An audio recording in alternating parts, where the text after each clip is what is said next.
Are you an adult learner struggling with essay writing or trying to pass a written exam? Is English not your first language? Hi, I'm Tutor Phil.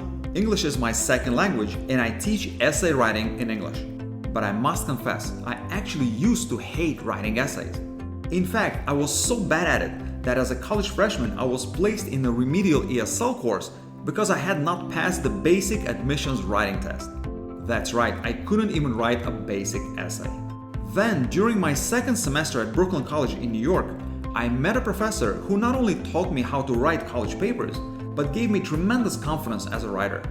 Later, to my own surprise, I actually got a chance to teach essay writing at my college as an adjunct. As a result of that experience, I fell in love with teaching writing. I have since written a book on it, became a published author, and now here I am on YouTube.